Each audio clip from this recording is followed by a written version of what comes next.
Three.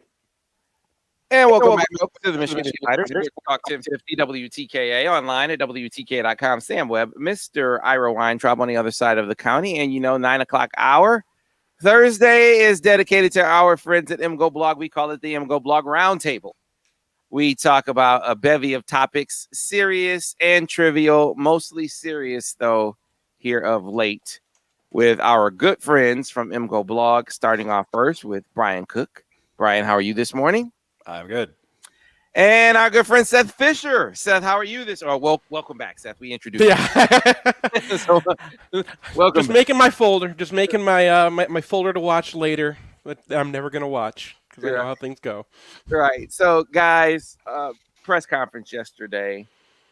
John Vaughn is the name that most people will be familiar with, but he wasn't alone yesterday in lending voice to many of the allegations that were in the allegations of abuse that were in the WilmerHale report were anonymous. That we've seen people coming out lending voice to, removing the anonymity. And John Vaughn is the latest football player to do so. Really, I thought he struck a few key notes, and I want you guys to chime in on these. I think one note he struck was, look, Bo, this conversation being about Bo is missing the point. But on the point of Bo, he's two things to me. He's a guy who did harm to me by not stopping this abuse, but he's also a guy who gave me tools that I use to this day in life. So there's a duality there. A duality of existence there for Bo with me. And then there was that missing the forest for the trees argument. This talk about a statue and about a name on a building misses what the focus should be. And in his eyes and in the eyes of many victims, it should be on them, the victims. Then his last point was a call to action for the regents. A suggestion there that the WilmerHale report wasn't thorough enough, isn't detailed enough, doesn't cover all the bases, that the Attorney General's office needs to be involved to uncover some things that weren't covered in the WilmerHale report. And I'm curious if you guys gleaned all of that, and what do you make of at least them implying that the WilmerHale report was incomplete? How many different people were referenced in the WilmerHale report? Like upwards of 40, I believe. Okay, I got you. I thought you were talking about how many people were interviewed and their stories made it into that report. I got you. So I don't know. I don't know how many were interviewed. We can say how many made it into the report. Right. So I mean, to me, if you want to come out and state these things as a person who has been affected by this, that's great. And those points are mostly well taken. For me, I think that the WilmerHale report seems so damning that it's hard to envision that it pulled any punches. Yeah, I thought the same thing. So, I feel like, you could make a lot of decisions based on that report. And the press conferences, a press conference is a press conference, right? And we're kind of into the point where plaintiffs' lawyers are making a lot of noise. And to me, I would just stick with what's in the report and make your recommendations based off that. And escalating it to the Attorney General's office, everybody's dead. Like, it's probably a waste of time for the Attorney General, who has a lot of things to do with people who are not dead, to get involved with this. So obviously there's going to be a settlement, and this feels to me like trying to move numbers in a settlement. And that's not something that I'm particularly interested in. Like, whatever that settlement is, it's just going to be a number, and it's going to happen. What I'm interested in is more the fact that, this pattern in the university. So we talk about how everybody's dead with this case, but we have 4 different recent examples of people who have been in positions of power and have used that to sexually harass people that are current or recently former professors, provosts, that kind of thing. So the thing I would rather we focus on instead of numbers in a settlement is how do we change the structures of power at the university so when these kind of things happen, they get immediately dealt with instead of 10 or 20 years down the road. I don't know that you've ever said anything that I agree with more than what you just said. I think you summed up my feelings perfectly, Brian Cook. Now, Seth Fisher. I prepped for this, and Brian just said all the points that I kind of wanted to get to. So thanks, Brian. That's our now official statement. The only thing to really add is it is nice to be hearing some of the voices that were in the WilmerHale report, because you read the report and it's a report, and it's like Brian said, it's damning enough. It feels like they're running the playbook for the Nassar scandal, where that report obviously left things out, and the regents obviously were, twiddling their thumbs and circling the wagons and hiring John Engler and whatnot, which doesn't feel like how the Michigan side is handling it. But we don't know. I don't think Michigan is allowed to say what they're actually, what they're doing and how the negotiations are going, because it's a negotiation. They're not allowed to talk about that kind of thing. But it is good, I think, for our standpoint to try to grasp the scandal and grasp how much damage was actually done to these people, to hear them speak. And it's not just hearing from, just a few people whose names we've already heard, but was Kathy Kalahar, I think, was the woman who said that she was sexually abused in 1973 by Anderson.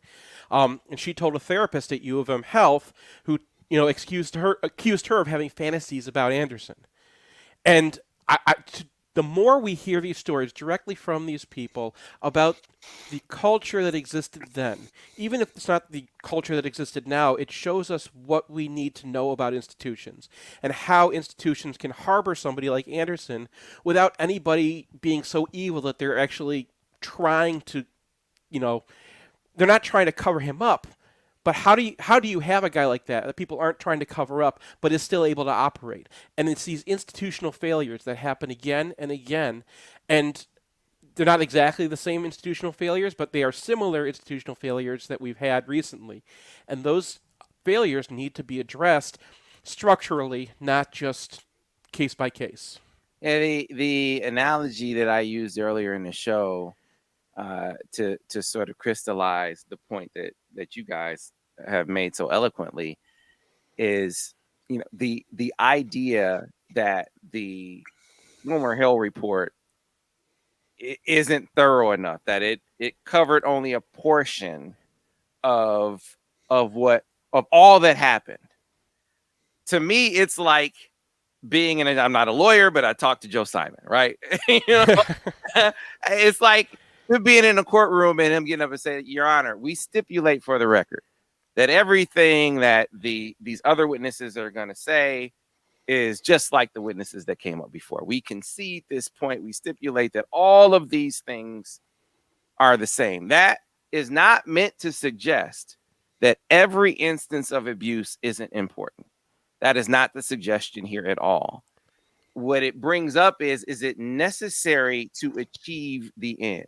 Michigan seems to be, I keep saying seems to be, the WilmerHale report is a concession. It is an admission, an acknowledgement that this abuse happened and that we are at fault. By we, I don't mean us. I'm talking about Michigan is saying we are at fault. We had people in positions of authority that allowed this behavior to be perpetuated. That puts us at fault. This is why we're in mediation right now. And so I don't think that you can make that concession be any stronger unless we are to believe in the mediation process that Michigan is in some way being in some way being obstructive, some way obfuscating, some way dragging their feet, trying to slow down the process. I don't know any of that, but I'm trying. My assumption is the same one that Brian had, that this is a part of establishing the number. That's how I view it. I don't know that to be true, but it's the reasonable assumption that I come up with, I think, based on the fact that they're saying, yeah, we did it. They're even saying in the report, they're saying that Bo knew. They're saying that Canham knew in the report. That's what they're saying. So all the things that we're arguing, Michigan officially is conceding. I'm trying to get around my own biases because I know I'm a Michigan fan, and my default, if I don't think about it strongly, is going to try to be defending Michigan, defending Bo's legacy. I know that I have that problem, and I'm trying to work around it in order to, see the facts. So one of the questions I keep asking myself is taking it back to the Nasser situation, or taking it back to the Paterno situation, where I don't have those feelings, where I have the opposite feelings, right? And saying to myself, if this was how Michigan State was handling it, would I be critical of Michigan State? And the answer is no. I think that this looks like, as much as we know, right? It's possible I'm wrong on this, but it looks like Michigan is handling it the exact way that I would expect any school to handle it if they went into this thinking, let's do the right thing. Yeah. So the Attorney General piece of this, that was one of the, because they were calling to action. They were calling on the regents to act. I didn't know what that meant until yesterday, and they're calling for the Attorney General to get involved.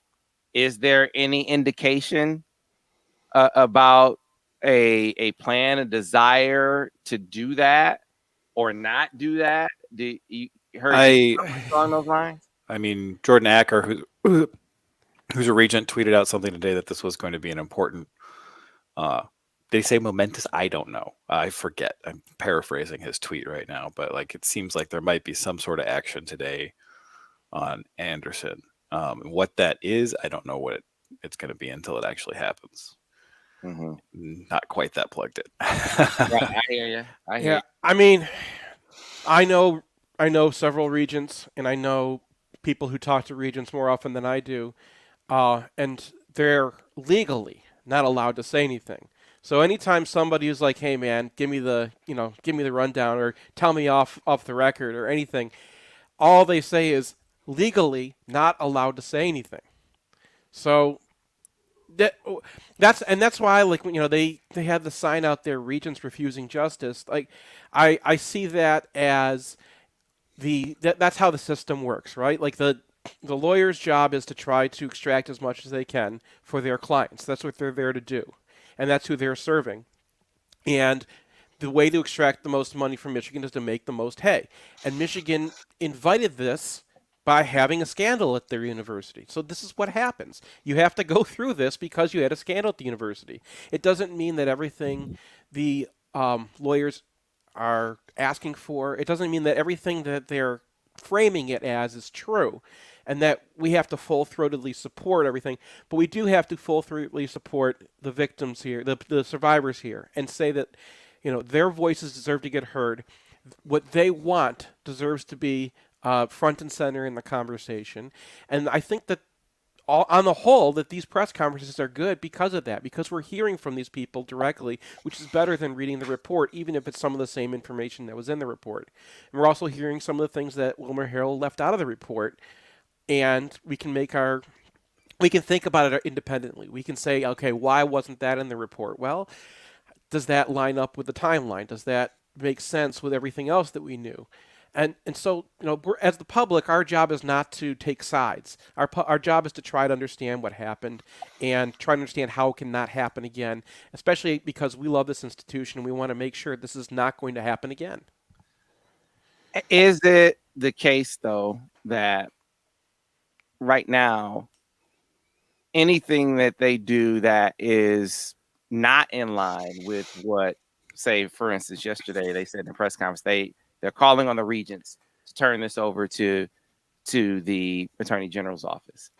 If Michigan doesn't do that, is that now to be construed as, hey, they lack transparency? They aren't sensitive to the wants and the needs of the victims, if this is what victims are asking them to do? Yeah, I mean, I feel like it's a PR trap they are going to be asked to do things that might not make a lot of sense on the surface, and then there might accede to them simply because of that. for me, there's the report out, there's a settlement fund, and we can go from there. And the timing of these press conferences so that they start coming hot and heavy on the heels of the actual report being released, when knowledge about Robert Anderson has been out there for, 2 years now? It just kind of feels like, okay, we have the report out, we're going to have our day in court pretty soon, and now we're going to start banging the drum a lot. And I mean, as Seth said, you have to listen to the people who have been affected here and hear what they have to say. But once we start talking about procedural things that don't really seem to make a lot of sense on the surface, I don't necessarily feel like you're obligated to follow through with that. So, I mean, for me, I'd rather talk about how the university failed in this regard and how to fix it internally, which I think you're seeing some progress with, because now we know the names of these people and they are no longer with the university. So there is a shift going on, and how can we assist that shift, and how can we make it so that people can report without fear of repercussions? Gotcha. All right. So we're going to, how about this? We'll call this halftime, because it's hard to segue from something like that in segment. So we'll just take a break, and when we come back on the other side, we will talk about things much more trivial, right? By comparison. And we look forward to doing that when we return here. MGoBlog Roundtable on the Michigan Insider on Sports Talk 1050 WTK. The Ticket. I was wondering how you're going to segue. Just use the commercial as a natural break. It works. It was the break, man. There's no way. No way. Speaking of long bombs down the field. No. You know what? I thought I was going to make a joke like that, and then my brain intervened, Seth. Oh, maybe your brain could intervene as well.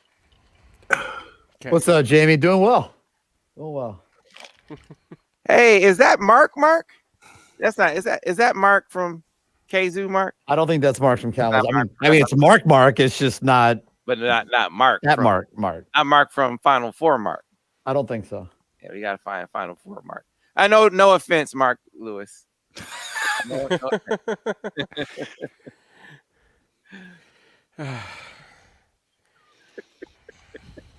You see that message, Seth? I see it. I gotta remember that we're still broadcasting on the on YouTube and whatnot when we go to the breaks. Craig made that mistake once too. Now I'm on the list. Hot mic. How is Craig doing, by the way? He's in Hawaii, so he's probably great. I'm about to say he's in Hawaii. He's got to be great. If he's not great in Hawaii, then that's. They moved Sue's mom into a home, so that is also helping. So she was at his place for a long time, and it was just getting untenable. So he has expressed relief at that. So wait. So does this mean that you're Mark? No, I think he's taking his 15 minutes. I got you. These are his 15 minutes. Yeah. All good. Gotcha. Hey, we like all me. We like you too, Mark. I'm not discriminating against Marks here. You just happen to not be in Atlanta in 2013, so he's talking about a differup Mark. Brian told someone that story. I didn't tell anyone that story. You said, "Hey, yeah, Brian told us that you showed up hot mic."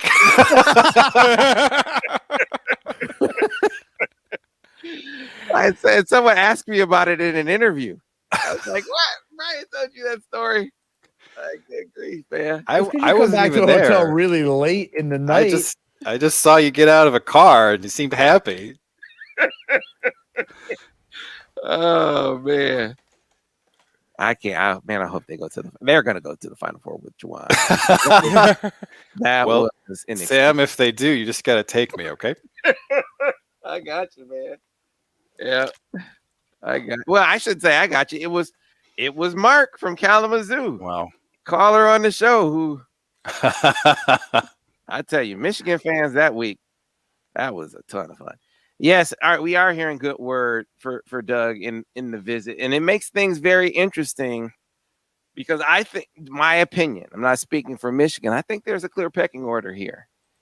And so, how is it going to work if the other guys that are higher in the pecking order want to wait a little while longer? What do you do? What do you do? Do you take the risk? Do you take the gamble and wait on them? Or do you go bird in the hand? Well, I'm if it looks like Bradley is Michigan or UNC, and it looks like Trimble is Michigan or UNC, that feels like a fairly good situation. All right, guys, we're about to come back on the radio here. Yeah. All right, I'll count you in. Take it to the top. Back in 5, 4, 3. We are back here on the Michigan Insider Sports Talk 1050 WTKA, online at WTKA.com. MGoBlog Roundtable.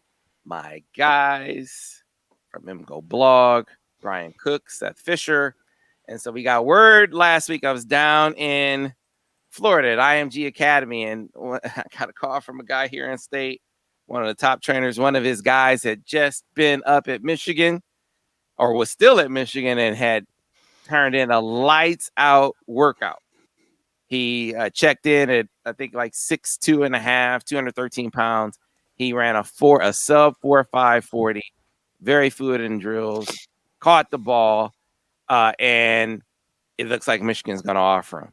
And this is the day after Ohio State had offered him, and I had missed that part because I was traveling all day Thursday. And Dalen Baldwin is the guy.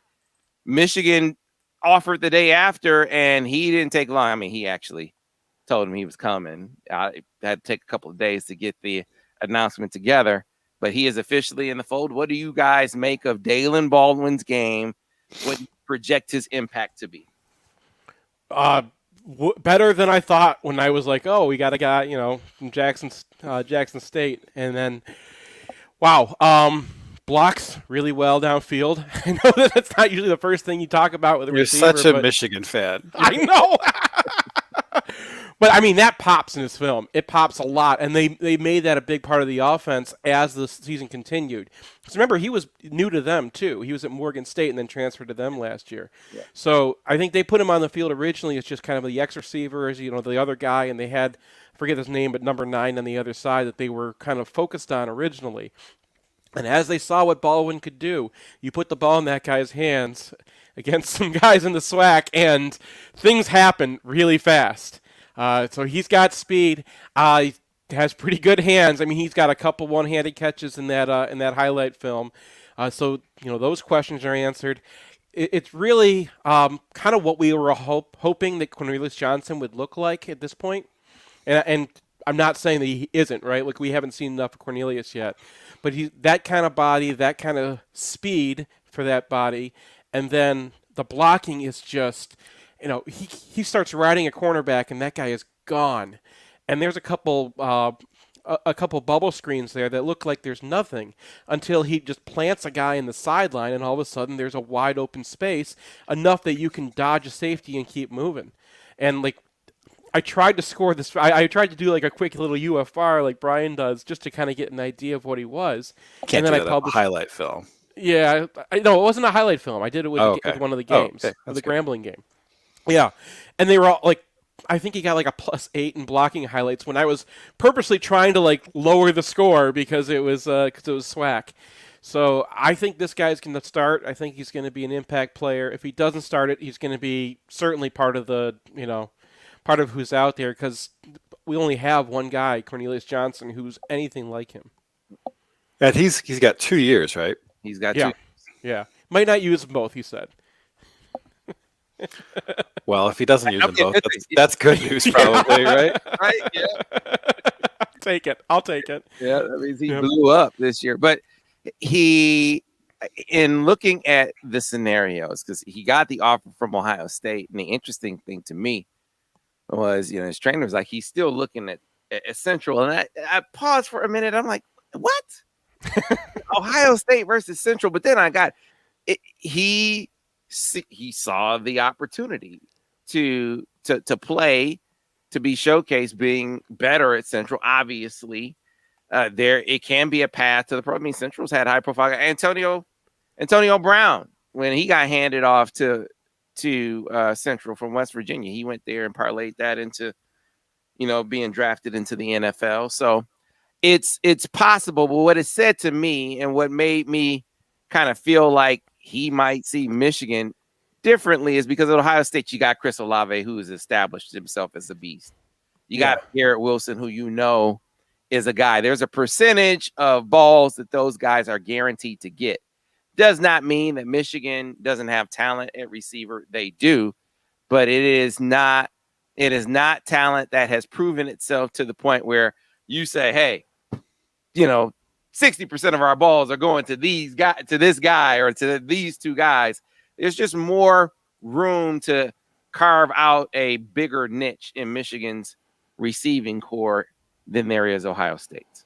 Well, and as Seth mentioned, Michigan has a very speed and space receiving core now with only one guy who looks at all like Baldwin, right? And that's Cornelius Johnson. They don't have a jump ball guy really, unless Johnson comes through and becomes that. So there's definitely more room on this particular roster for a guy like him. Yeah. So who does he? I sort of look at him, man, and I say, not to say he's going to have Nico's production, but I think he can bring some elements of that to this offense. Yeah, Nico is a tough one because once you get into that Nico Funches zone, it's like that's like truly exceptional ability to go get a ball. I was thinking more in like the Darbo range. He's a little bit bigger, but the reported 40 time is good. We'll see like how hand timed that is. Same hand times at hand time Nico. I know. Hey, but like I think a Darbo guy who's not the world's biggest burner, but is a big body and effective at using his ability to jump to go secure balls, then I think that's a good comparison. And I'm gonna go close my door. All right. Yeah, he gets behind guys, but you got to do a competition comparison there, right? Like it's gonna be a little bit harder to get behind those Big Ten corners, and some of them are gonna be able to keep up. So, but like the speed is not just his game, right? He's got a lot of that Junior Hemingway, where just like the way he catches it, he knows where he's going with the ball afterwards, and doesn't miss on the catch, but actually like positions his body to do something afterwards. And Hemingway was not the fastest guy in the world. I don't think he was even in the 4.6s, right? Mm.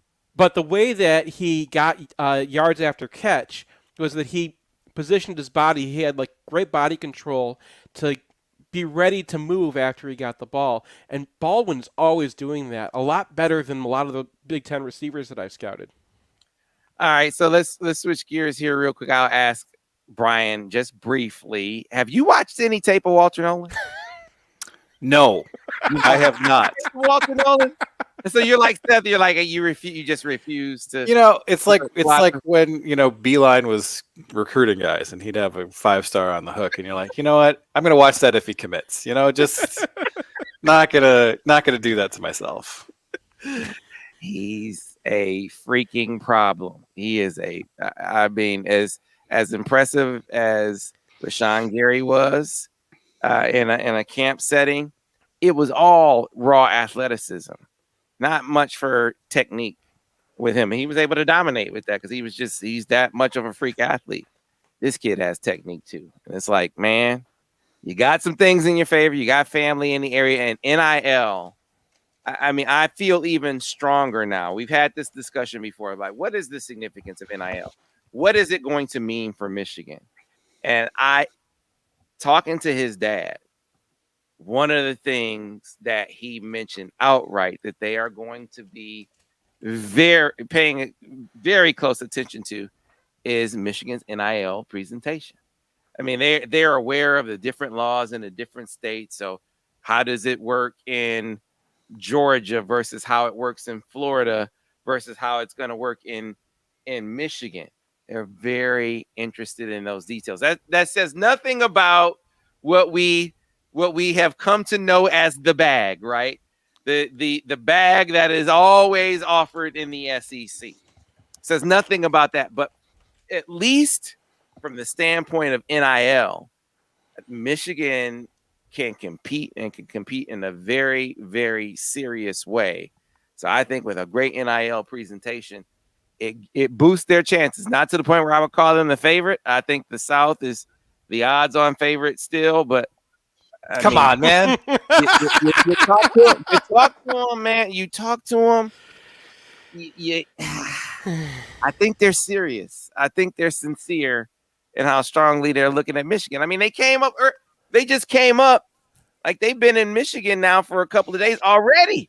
Now, granted, they came up to see family. They stopped by Ohio State on the way, but they've been here. They came up a couple of months ago and been around the campus. So he's been in Ann Arbor this week already. You know what you should do? They're doing you know what you should do, Sam, is if you come in second for one of these guys, that you should get like, a couple weeks. Right? Like if you were like the second choice of a Walter Nolan and he goes to Alabama because that's where those guys go, you should get to borrow him for like a week against Ohio State or something. Like you should get something for being number 2. You know what I found hilarious though? So there was the rumor that he was committed to Florida, right? He was a silent commit to Florida. So there are some guys down there that cover Bama, they cover Georgia, and they were like, those coaching staffs were like, hell yeah, man, he committed to Florida. And they were like that because none of those guys respect Florida's recruiting. So they were like, if he'll commit to Florida, then we're really going to get this guy now because we're way better than them. Those guys can't recruit worth a damn. So they just totally dismissed and discounted the significance of even the possibility of a commitment to Florida. They treated it like it was nothing. So I took that to mean, look, it's going to be LSU. It's going to be Bama. Those are maybe Georgia, but LSU and Bama mainly. If you can somehow, some way overcome that with NIL, then you get them. You know what they should do? Every year, all the college football bloggers for every team, right, get together and run this charity bowl. And then like you assign like your school, and then like you use like your favorite score to kind of show Anyway, they should go and look at the charity bowl and show these recruits how much money each one of these schools raise versus each other, and just make that comparison, because that's a really good sampling, I think, of like where all of college football fans are and where their money is. And then I don't know the exact numbers off the top of my head, but if you look at the comparison between how much Michigan fans raise versus how much any of these other schools raise, that should be the number. That's the only scientific number we have to really show how much money these fans are willing to put towards something. And you also have to count Slippery Rock's number, because Yes. get bored in the charity bowl when they're up by so much that they put Slippery Rock in the top 10. Right. You also have right. Don't just look at it and think, okay, Slippery Rock is better than Michigan State at this. All right. Like there's some nuance to it. Yeah, it's fine. Do you guys think we get to 2022 without a federal law or without an NCAA NIL rule? So I don't know. I don't know if the NCAA can come up with a rule that actually like complies with all the state rules at this point. So I think federal intervention or nothing, and then you've got this like sort of one-upsmanship where any NIL restrictions will be seen as verboten, and so maybe that is the best option. Because we're seeing southern states kind of go one by one and being like, no, our law is more permissive. Our law, you don't even have to go to college. You can just get money from anything for anywhere. It's called the economy. So I feel like whatever happens, we'll either have a federal preemption or all the state laws will kind of converge on a very permissive model. And I thought the way, at least, wasn't the way the law was written in Michigan that it was, if the NCAA came up with a rule that that meets certain. Yeah, I haven't read the law in a year, and because it got thrown into committee for a while and it was going through the process, but. I believe Michigan's law is mostly just restrictive of the NCAA. It's not laying out. It was fairly simple. It was saying the NCAA cannot restrict these guys' access to commerce, which it was the main thrust of it. And I think keeping these things as simple as possible. The NCAA doesn't want them simple as possible because that's gonna get that their end game is we don't want to be in a court with them fighting over TV money. That's the nightmare scenario for them, right? So and that's going to be part of it because name, image, likeness. Well, you're on television, and that's your name and image.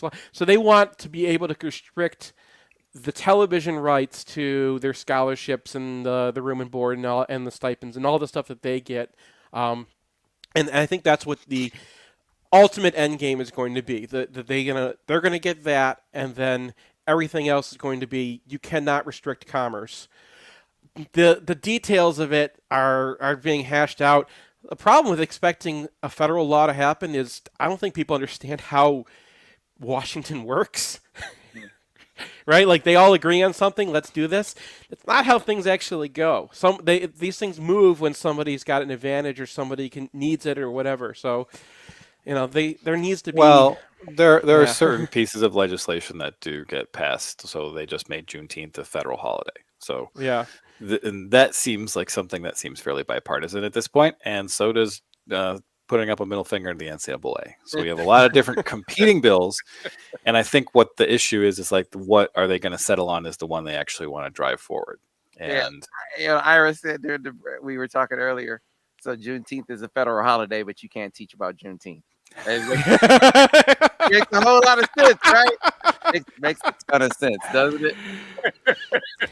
I just say, hey, look, you can't get off in the weeds there. We'll bring it back to talking about the latest example of Juwan Howard being a candidate. Did you guys see this? Oh, where was it? The Washington Wizards. See, remember he's a former Bullet, right, Mr. Weintraub? It's his alma mater. Juwan Howard. They even wrote a song that included, that's the reason I'm a Bullets fan, and you heard the thing. It's funny to see, and you guys probably can see the same reaction. I just see it, I laugh now. But as soon as they say Scotty Brooks and the Wizards don't agree to a contract extension, I'm like, I can't wait to see this list. And immediately, even though Juwan last week said, I'm not going anywhere, immediately all the people in D.C. that I know are like, yeah, Juwan's got to be the top of the list. And, of course, the Michigan fans then jump into those comments and go, he's not going anywhere. And then it just kind of devolves from there. But it's just right. Fun. Well, so, correct me if I'm wrong, but the Washington Wizards job is not a plum NBA destination. No, it would not be somewhere that I would go. I look at it now at this point. I want his name to pop up on all these because he has adamantly said he's not going anywhere. So now it's purely a good recruiting thing. Our coach died by the NBA, but he's not leaving. I mean, something happened similar with Jim Harbaugh's first couple of years here, where he was just on every list by default because the reporters for the pros didn't respect the ability of a college team to retain him in any way whatsoever. And and certain guys he was recruiting against whose names rhyme with Frames Janklin were repeatedly telling recruits that Harbaugh was going to the NFL any day.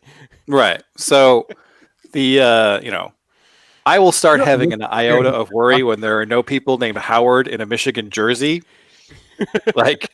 All right. That's when I'll start taking any of this remotely seriously. Okay, so but here's the thing. All right, and this track record has something to do with it, right? But you guys are open to really looking at all the 5 stars Juwan is recruiting, right? So I assume you watched Jairus Walker film and Jalen Duren film and no, not Duren. Not Duren. No, not Duren. Not Duren. It's not happening. Nope. He's going. I mean, he's reclassifying, going pro, and leaving. There's just no way. He's going to Miami, and he's going pro, and he's It's just not. There's so many hurdles. The line in the sand has gone up way high, but I didn't watch any Jalen Duren. All right, so what about Jairus Walker? The grown man playing a high school game right now. At one point, he was talking about Michigan being in his top 3. I think I mentioned this earlier. I just hadn't seen praise be quite as prevalent for Michigan among his list. Are you guys seeing or hearing anything different along those lines? No, that kind of feels like a recruitment that's going in a different direction for whatever reason. I mean, he is a grown-ass man, as you mentioned, and it's is he a 4? I mean, I don't know if he really has I mean, is he a college 5? I don't know. He's not that tall. He looks like a micro Will to me. Like, I mean, he's a guy who I have trouble fitting into a college roster in my brain just because I have beeline brain, and I'm like, okay, your 4 is Isaiah Livers, right? Like, so the idea of a guy with like a 74 offensive rebound rate, just dunking on people, doesn't compute in my mind as something that you can have at the 4. Although maybe Brandon Johns will start configuring that in my head. But, for me, like that is the luxury spot in this year's class. You need a center, you need a point guard. Jet Howard is coming. And then you've got at least one more spot, and that's pretty much just the gravy spot. Okay. So what do you guys think of Donovan Clingan? I mean, if he doesn't see what Hunter Dickinson's doing and come to Michigan, then I don't want him because he ain't smart enough. But if he does, then he looks like Dickinson 2.0, and not quite as refined in his body, but that's what people thought about Dickinson before he arrived at Michigan. Exactly. So there's still time there. And I don't think he's quite as like skilled as a passer and a shooter, but like as a back to the basket guy who's going to be able to post up and be efficient down there. Very, very similar. Yeah, his outside shot is actually part of his game a little bit at this point too, which was, that's something we've been talking about, but yeah. Dickinson was kind of in the same boat, right? And it's just kind of like, I see it a little bit more with Dickinson just because he's got that, free throw percentage that he's established at the college level, and he's got that elbow jumper that is already an effective shot, and you haven't seen full game on Clingan, so you don't really know about like what he looks like when he's taken a shot that misses. For the most part. So we did the exercise last week talking about the point guard scenario. Doug McDaniel, someone asked earlier in this hour on the video stream, said, hey, are there any good vibes with Doug McDaniel? There are great vibes with Doug McDaniel. There have been great vibes with all of these guys, right? Are they stronger with Doug McDaniel? And we keep getting the question. So how do you process it? What do you do if your higher pecking order guys are, and by my assessment, your higher pecking order guys want to take a little more time?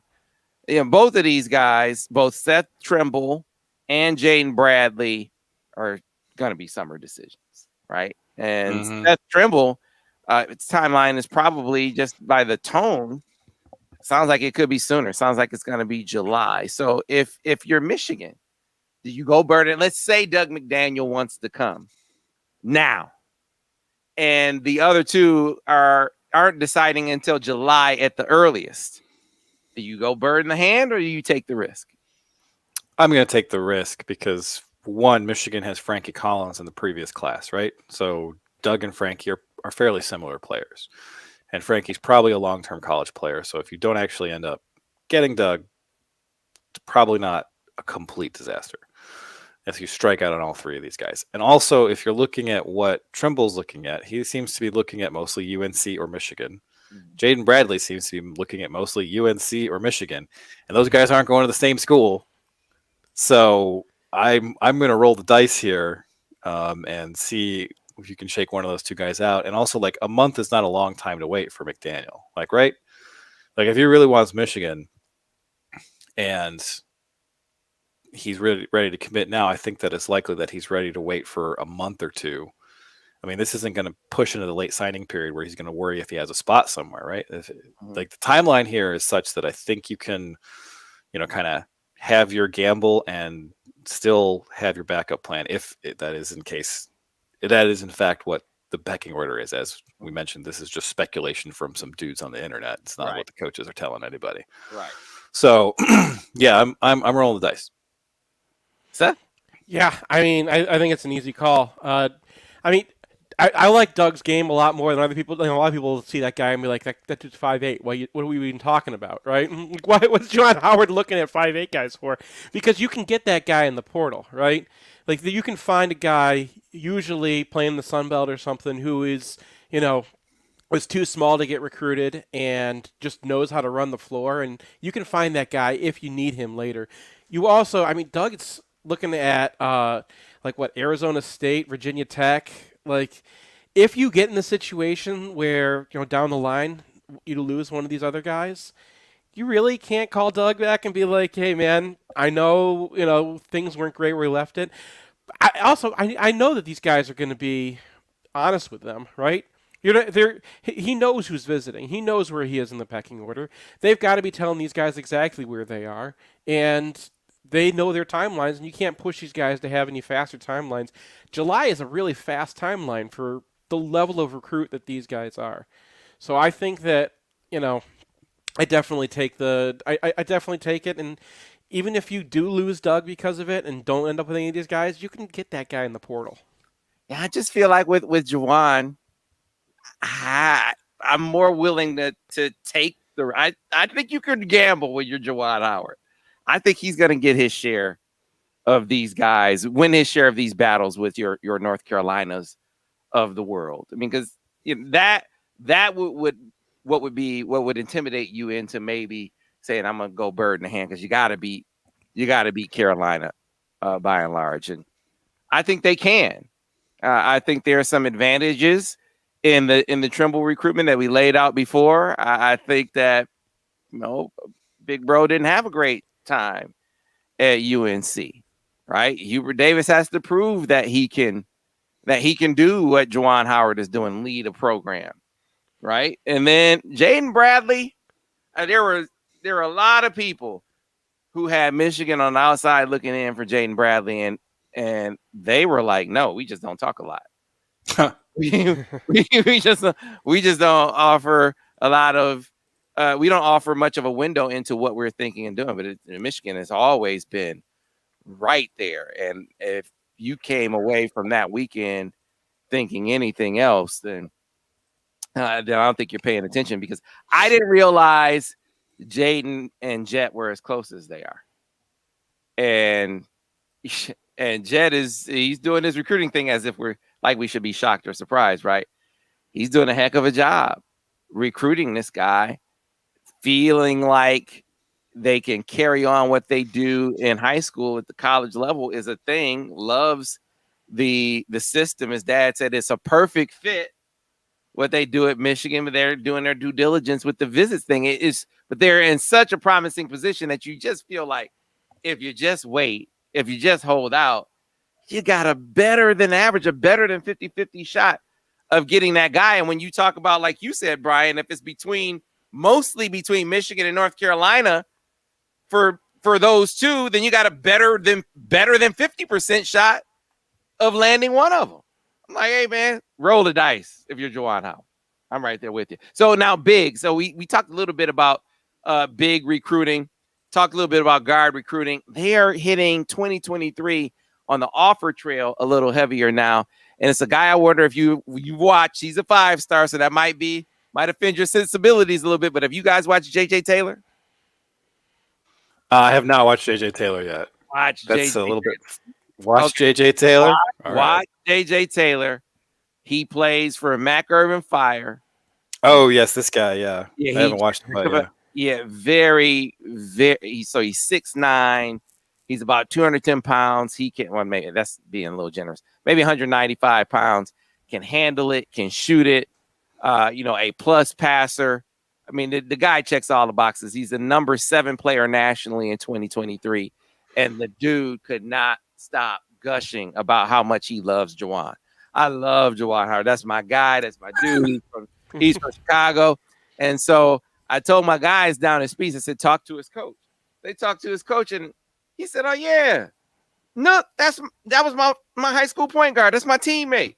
And so his AAU coach is Juwan Howard's teammate.